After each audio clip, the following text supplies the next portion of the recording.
What if one two-man crew could add $52,000 a year in profit? That's right, I'm talking about profit today, not revenue. We've talked about revenue before, and revenue is important, but this time I want to get into the money you actually keep after the work is done and the costs are covered. A lot of business owners get themselves into trouble here. It sounds great to say we did $1,000 today, or we brought in $5,000 this week, but that money isn't all yours.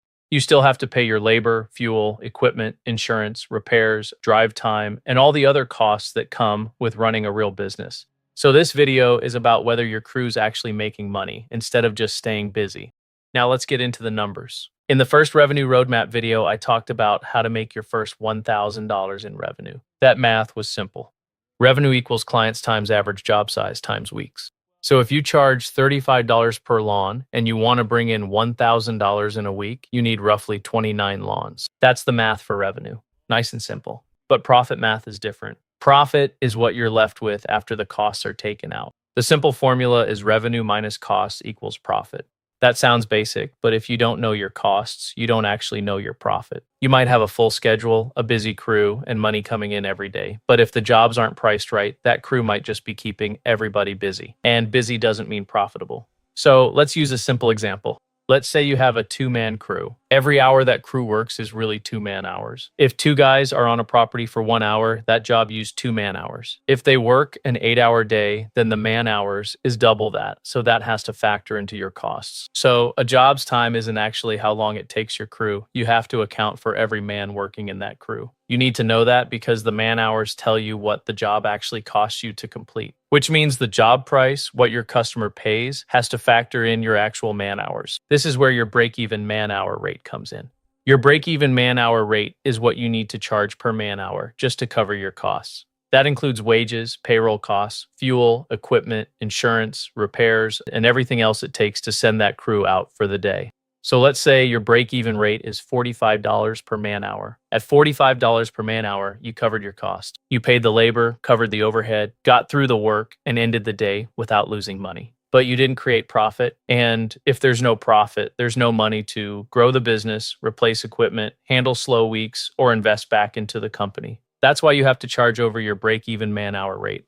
Now let's say your two-man crew works an 8-hour day. That gives you 16 man-hours. If your goal is to make $200 in profit from that crew for the day, you take the $200 profit target and divide it by 16 man-hours. That comes out to $12.50. So if your break-even rate is $45 per man-hour, charging $45 will only cover your costs. You'd need to charge at least $57.50 per man-hour to build in that $200 of profit for the day. The $200 doesn't just appear at the end of the day because you worked hard. You have to build it into the price before the work starts. Your numbers might be higher than this, or they could be lower. Your labor, equipment, insurance, market, and overhead all affect what your real number needs to be. The exact number matters less than the method.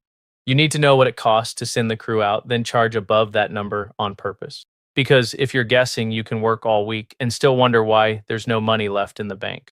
A lot of guys in this industry are willing to work hard and do good work, but they're simply underpriced. And when you're underpriced, more work doesn't always fix the problem. Sometimes it just wears out your truck, your equipment, your crew, and your schedule without leaving enough money behind. That's why profit has to be planned. Now I'll give you a real example from one of our recent weeks because this is how different crews can produce different results depending on the route, the number of properties, travel time, overhead, and how tight the day is. We had 3 mowing crews out, and each crew produced varying results. They were all 2-man crews, but each had a different amount of properties to complete on each day based on route density and property size. The first crew completed 40 properties on Monday. That crew grossed $1,374 for the day. Labor was $400, and overhead was around $400 too, so that left about $574 in profit for that day. Now, if that crew produced around $574 in profit every day for 5 days, that'd be $2,870 in profit for the week from one crew. That's a lot more than the 200 a day example I used earlier, but the same principle applies. You start with the revenue, take out the real costs, and then look at what the crew actually kept. The second crew mowed 29 properties in total on Monday and grossed about $990. Labor was still around $400, and overhead was about $250. That left about $340 in profit for the day. If that crew produced $340 in profit for 5 days, that'd be $1,700 in profit for the week.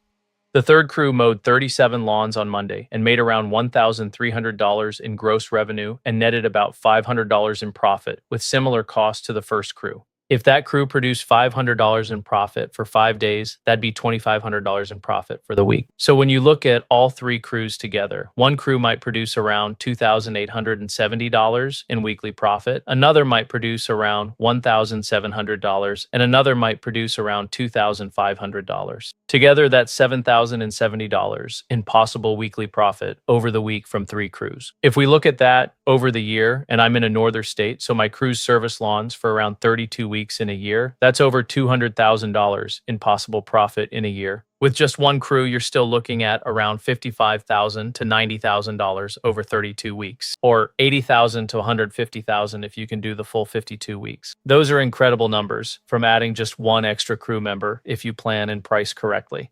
And again, that's why I keep saying every crew needs a profit target, because the gross revenue alone doesn't tell you enough. One crew can gross more and keep less. Another crew can gross slightly less and still have a strong profit day if they have a tighter route and the overhead is lower. Some days have tighter routes or smaller properties, others will have larger properties. And sometimes the route just goes smoother than others.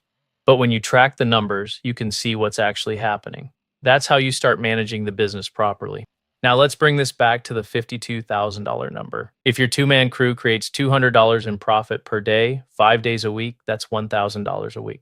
$1,000 times 52 weeks is $52,000 a year, and that's from one crew. If you're in a northern market and you don't have 52 full mowing weeks, adjust the math. If you have 32 strong weeks, that's $32,000 in profit from the same daily target. If you add cleanups, mulch, landscaping, or other seasonal work, you can stretch the year and keep that crew producing longer. Your exact number will depend on your market and services, but the idea stays the same. Now let's talk about how this looks during a real workday. Let's say your crew has a full day of mowing. They're doing more than cutting grass. They're loading equipment, driving between jobs, trimming, blowing off driveways and sidewalks, dealing with gates, slopes, wet grass, parked cars, customer questions, and all the small things that slow a day down. So when you price a lawn, you can't only think about the time the mower is cutting grass. You need to think about the total time it takes to complete the stop and move to the next one. This is why route density becomes so important. If your crew does 15 lawns in a tight area, that can be a strong day. But if you've got your route spread all over town, the numbers can fall apart fast. You can have the same revenue on paper and completely different profit once you account for drive time and wasted motion. As your route gets tighter, your crew gets better, your systems improve, and your pricing gets cleaner, that number can go up. But before you chase bigger numbers, prove the basic model works. Can this crew consistently produce profit after costs? Can they do it without chaos?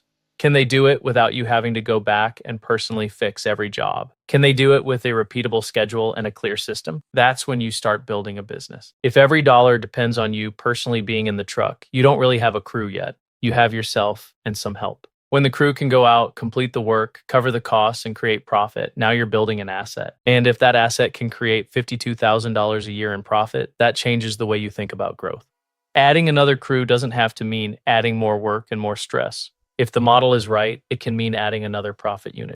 Know your costs, know your break-even rate, charge above it, protect your man hours, tighten your route, and build every day around a profit target. That's how you can safely grow from a solopreneur to a 1-2-man crew that can add $52,000 a year in profit to your business. Good luck out there.